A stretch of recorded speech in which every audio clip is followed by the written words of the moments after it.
Our Miss Brooks, starring Eve Arden. It's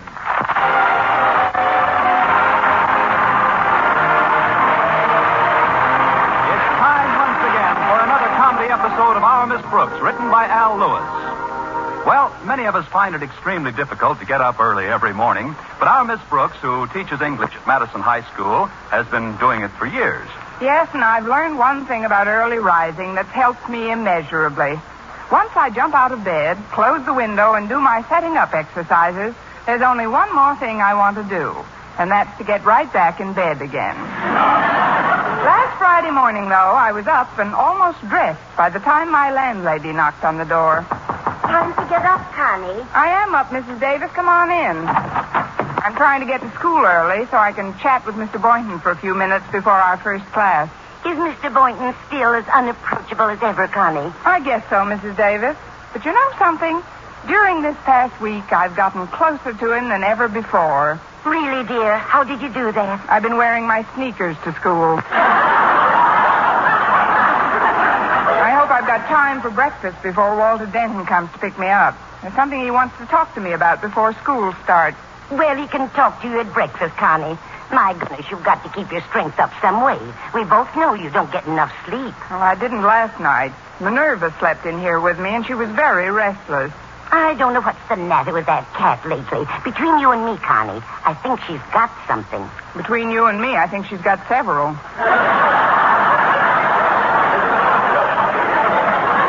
Maybe it's a mistake to let her get so friendly with the collie next door. They play together all the time, you know. Oh, so that's the source. Mm-hmm. Minerva had me up half the night with her pounding. That's just her tail beating on the floor while she's hunting. Oh, I don't mind her tail thumping so much, but every time she catches something with one paw, she applauds with the other three. Suppose we join Minerva in the breakfast nook. I've just given her some milk. Fine, I'll have a saucer full, too. Sit right down, dear. I'll boil you a couple of eggs. Just one egg will be plenty, Mrs. Davis. Well, Oh, Walter... That must be Walter Denton now. Just 6 eggs will be plenty, Mrs. Davis. The door isn't locked. Come in, Walter. Hiya, Miss Brooks, Mrs. Davis. Hello, Walter. How do you want your eggs, Walter? Quickly, please. Any breakfast yet? Oh, sure, but it's 7:30 almost, and we eat an awful early breakfast at my place. How early? 7:15. I don't know how you're still standing up. I'll whip up an omelet for all of us. Miss Brooks, I'd like to ask you about something. What's that, Walter? Well, as you know, Halloween is usually celebrated tomorrow night, Saturday. But Harriet Conklin's going up to her folks' bungalow at Crystal Lake for the weekend, so we wondered if it would be all right with you if we celebrated the holiday tonight. Well, why come to me? Shouldn't you contact the Goblins Union? We wanted to sort of have a little party. You know, Harriet, my pal Stretch Snodgrass, and I, and we were planning on inviting you, too. Oh? Where were you planning on holding this party, Walter? At your place. How nice of you to invite me along. But I'm afraid we couldn't have any Halloween parties here, Walter. After all, I don't own this cottage. I just rent a room for Mrs. Davis. Oh, we've already got her permission. She's going to the movies tonight. Harriet asked her on the phone yesterday. It's just up to you, Miss Brooks. Well, I'm afraid I'm not interested in Halloween parties, Walter. I've got quite a bit of work to catch up on, and tonight looks like an ideal time to do it. Sorry, but you'll have to hold your party someplace else. Gee, Miss Brooks, Harriet and Stretch will be awfully disappointed. And so will Mr. Boynton. Mr. Boynton? Yeah. I was talking to him yesterday, and he was saying what swell fun he always thought Halloween was when he was a kid. And then we invited him to the party, too. And he accepted. And now there's no place to have the party. What's wrong with having the party right here?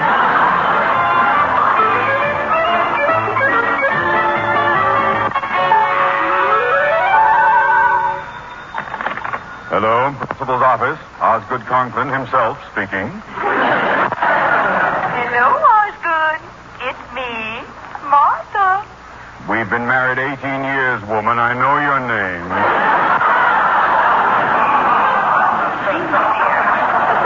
Do try not to be so testy. Do you realize that you left home this morning without even saying goodbye? Well, that's easily remedied. Goodbye. Wait, Osgood.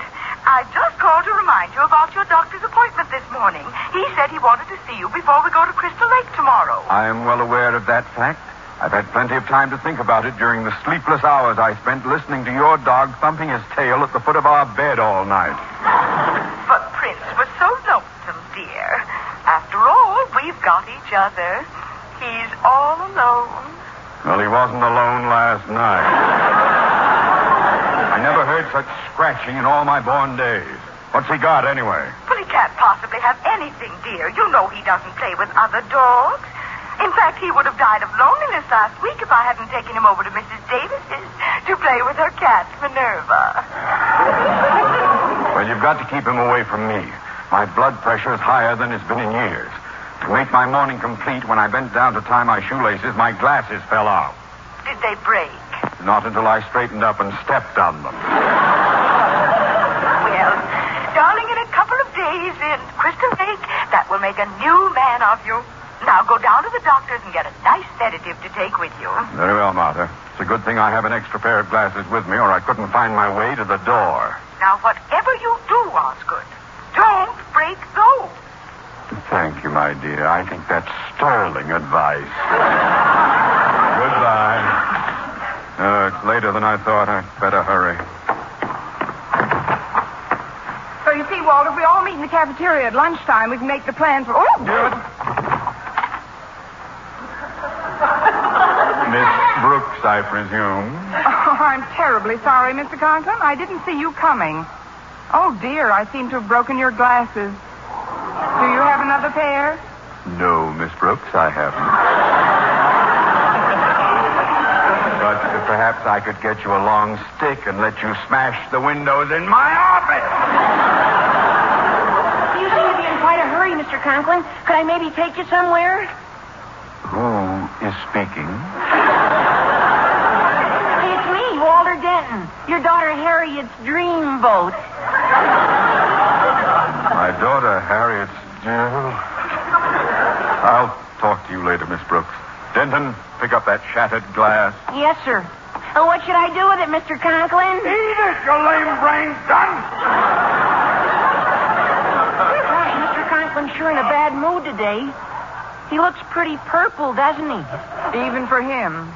He certainly is excitable. Hi, Walter. Oh, hello, Miss Brooks. Hi. Hello, Harriet. Did you run into Daddy yet this morning? It's in the hands of the insurance company now. His temper's pretty miserable today. Yes, I know. Poor Daddy's been depressed all week long. I don't know what it is.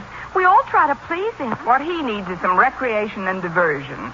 Say, I have an idea. What is it, Miss Brooks? Well, instead of my place tonight, why don't we have our Halloween party at your house, Harriet? That way we could surprise your father and cheer him up a little bit. Wonderful. Miss Brooks, you've done it again.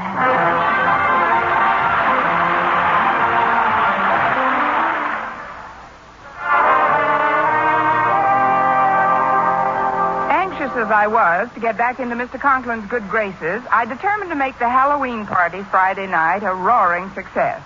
I had asked the kids to meet me in the school cafeteria at lunchtime, and the first one to show up was Madison's star athlete, Stretch Snodgrass. Although a whiz on the football field, Stretch's outstanding scholastic achievement occurred during a test last week when he spelled his name correctly. I was having a cup of coffee when he approached my table. Here I am, Miss Brooks. Mind if I sit down? Not at all, Stretch, but wouldn't you like to bring some food over before we discuss the party? Oh, no, ma'am. I already ate.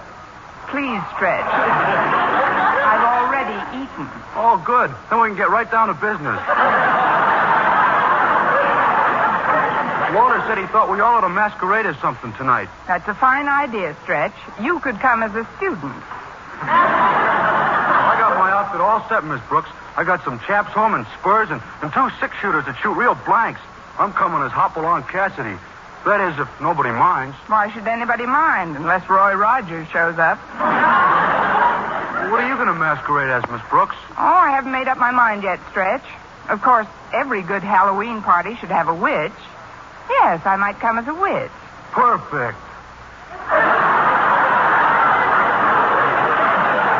Don't sound so enthusiastic. Pretty short notice to get a costume made, and I may not... Why go to all that trouble? Why don't you just wear what you got on? Big as he is, I'll have to slug him. Now, let's stretch. Hi, Miss Brooks. Stretch. Well, things are sure shaping up. Look at these swell noisemakers I bought this morning. When did you find time to get all this junk, Walter? I sneaked out of one of my morning classes. Walter, you didn't. Well, it was important, Miss Brooks. Besides, there's no harm done. Nobody even noticed I was gone. That's what I like, a nice observant teacher. Oh, it wasn't the teacher's fault. You were facing the blackboard at the time. Hey, look at this horn. It's got a siren in the mouthpiece. Listen. Please, Walter, you're in the cafeteria. So what? One more blast like that, and the beef stew will pull over to the right. Now, tell me, how are you going to the masquerade? I got a terrific idea, Miss Brooks. I'm just going to put on an old sheet. Do you think Mr. Conklin will get a kick out of me as a ghost? If he thought it was on the level, it would add 10 years to his life. Well, what are you coming as, Miss Brooks?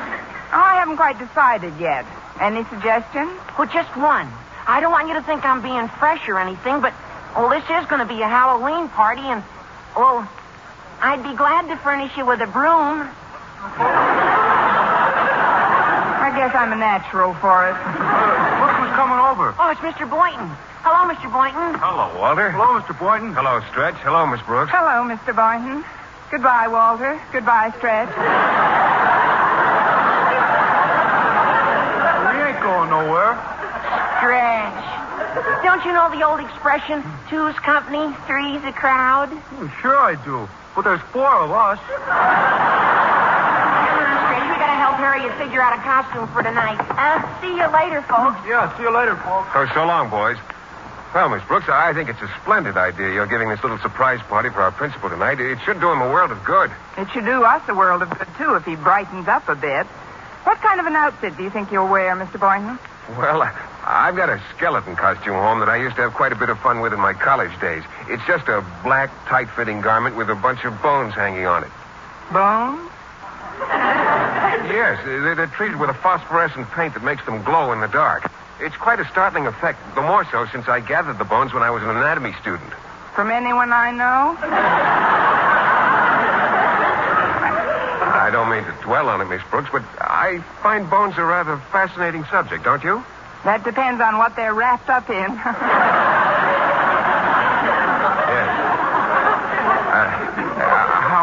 How are you masquerading tonight? Oh, I don't know. If you're coming as a skeleton, maybe I'll come as a bottle of vitamins. I'm really a little stumped, Mr. Boynton. What do you think I should be? Well, the 2 most popular figures associated with Halloween are a black cat and a witch. And I'm much too tall for a cat. Walter! Oh, Walter! Get a lube job on that broom, boy. Constance Brooks rides tonight.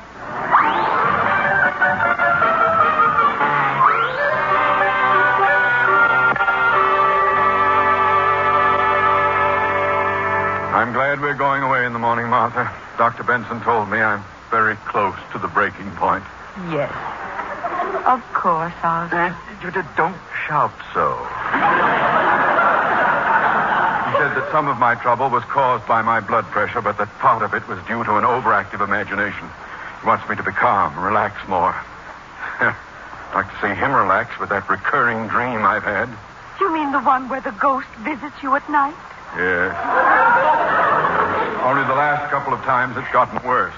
Instead of a plain ghost, I've been getting one with Walter Denton's head on it. Really, Osgood, I just don't know what you've got against that poor boy. Harriet's very fond of him. Then she should see a doctor, too. Where is she, Martha? Well, she's in her room, dear, getting dressed. She said something about a party tonight. Parties. It's all kids nowadays think about. Well, there won't be any parties at Crystal Lake. There won't be any nightmares either. Why, Martha, do you realize that while I was sitting in the doctor's office today, I saw a bulldog by his desk?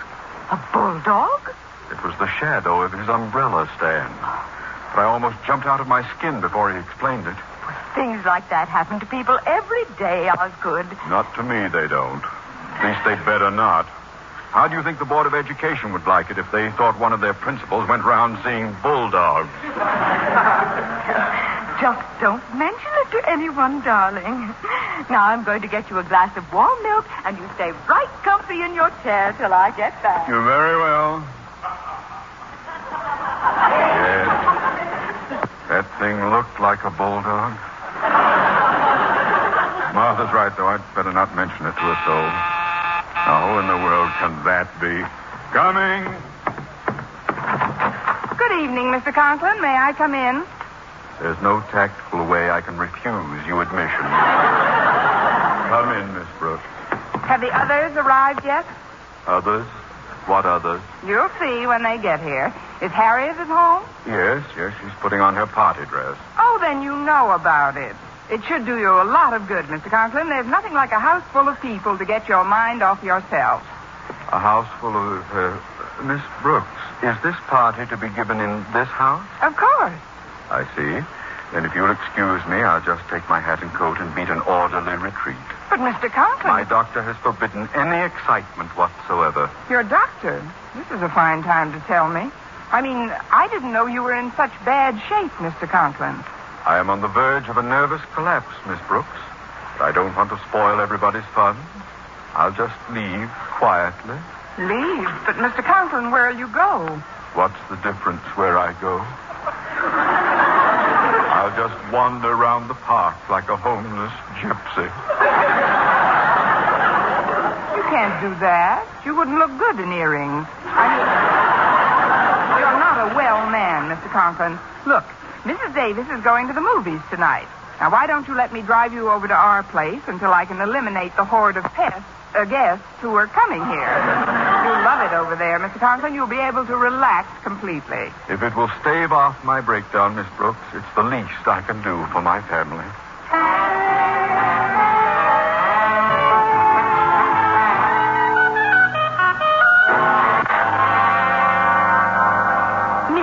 Left right after dinner, Mr. Boynton. I guess she forgot to buy a few items for the party tonight. I'm sure she'll be right back. Fine. Swell. This way our surprise will work out even better. Surprise? Yes, ma'am. We thought we'd try out some of our Halloween tricks on Miss Brooks before we go over to Mr. Conklin's house.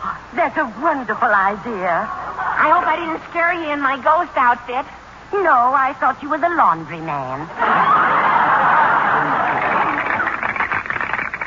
How do you like my costume, Mrs. Davis? My, you've lost weight, haven't you? This is a skeleton suit in honor of Halloween. Isn't that terrifying? And who's this cowboy with you? I'm Hopalong Cassidy, Mrs. Davis, but I'm really Stretch Snodgrass. I'd never have known. Well, if you'll all go into the house, I'm sure Miss Brooks will be delighted to see you. I've got to get down to the theater now. Oh, what movie are you seeing tonight, Mrs. Davis? Jolson Sings Again. Again? I saw it last week also. Have a nice time, children. What should I do with this bucket of water we're ducking for apples in, Walter? Oh, just put it down by the piano, Stretch. Now, I'll tell you what we'll do. Before Miss Brooks comes back, let's all hide somewhere so we can really surprise her. Good idea, Walter. Now, why don't you get behind that couch? Stretch, you hide behind the kitchen door, and I'll get into the hall closet. Great. And we'll all come out when I blow this whistle. Okay? Gotcha, Walter. Hey, look, out the window. Miss Brooks is coming up the walk, and she's got Mr. Conklin with her. Mr. Conklin? Oh, she probably wanted to get him out of the way while we were getting things ready at his place. So much the better. We'll surprise both of them at the same time. Now, first I'll put the lights out. Quick, let's get out of sight.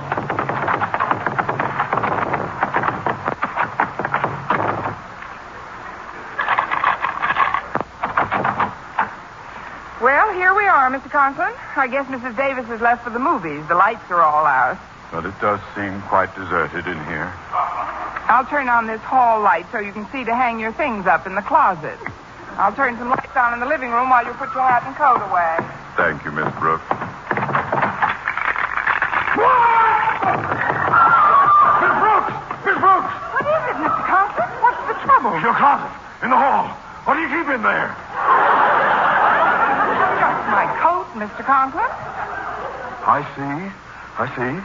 Tell me, Miss Brooks, is it a long black coat with luminous bones? Luminous bones? Oh, no. Oh, please wait right here, Mr. Conklin. I'll investigate. Oh, it's me, Miss Brooks. You should have seen Mr. Conklin's face when Get he... behind those other coats immediately, Mr. Boynton. But, Miss Brooks... I can't explain now, but don't you dare come out of there until you get a signal. Well, Miss Brooks, what did you see? See? I didn't see anything, Mr. Conklin. It must have been your imagination. My imagination? Then the doctor was right. That, Mr. Conklin? I'd rather not talk about it, Miss Brooks. If I could just lie down somewhere. Oh, of course, Mr. Conklin. Just stretch out on this couch. I'll go get another cushion for you. All right. That's better.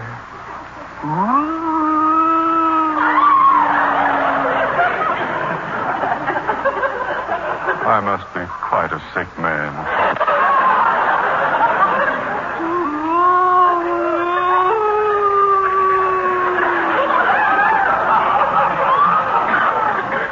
If I weren't sick, I wouldn't be moaning like this.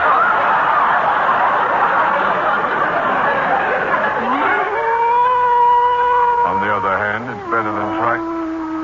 What am I saying? I'm not the one who's moaning. I've returned. I've come back. Who's there? Where are you? Look behind you. Behind the couch. Behind the... Mr. Conklin, are you all right? What happened? Miss Brooks, how long have I been asleep?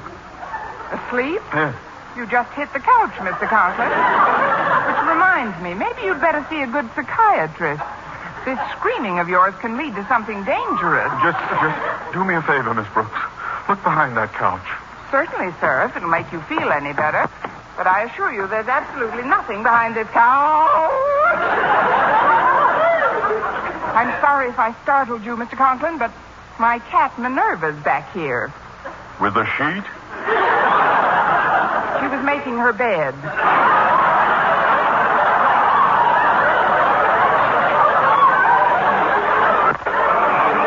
Stay out of sight, Minerva. There's a good Gerga boy. A girl. If you don't mind, Miss Brooks, I'd like to take a couple of pills my doctor prescribed.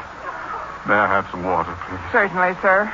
If you've got an extra pill or two, I'll be happy to join you. Just sit right here, Miss Conklin. I'll go into the kitchen and get some water. No, on second thought, you'd better come with me. I don't want you to get nervous again. Yes, I think you're right, Miss Brooks. Doesn't do for me to be alone lately. Now, where's that light switch? Well, dog bite catch if it ain't roundup time.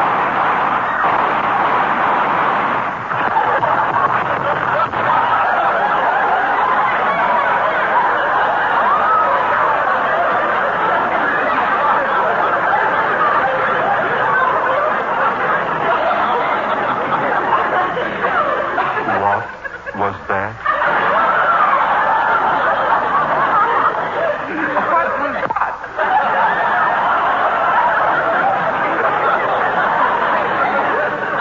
Miss Brooks, do you mean to tell me I've actually taken leave of my senses? Oh, it isn't a real leave, Mr. Conklin. You're just on a weekend pass.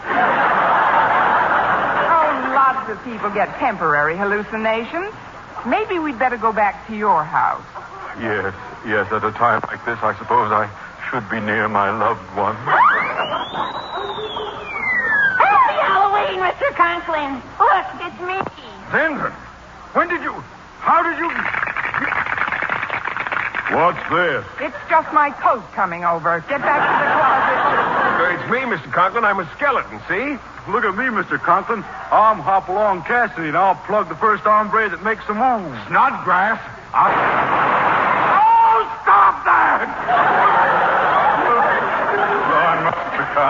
I must control myself. What's wrong, Mr. Conklin? You don't seem to be enjoying yourself. Yeah, you act all jumpy and funny. Gosh, Miss Brooks went to a lot of trouble to get this thing organized. Walter, please. Oh, Miss Brooks organized it, did she? Sure, she planned the whole thing. She deserves every bit of credit. Well, she's certainly going to get it. Miss Brooks, I want you... Miss Brooks, get your head out of that bucket. This is no time to be ducking for apples. Who's ducking for apples? I'm trying to drown myself.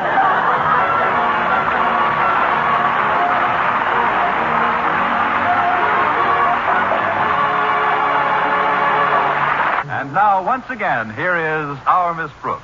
Well, Mr. Conklin was so glad to find out that the things he thought had been happening to him had been happening to him that he excused us all and hurried home.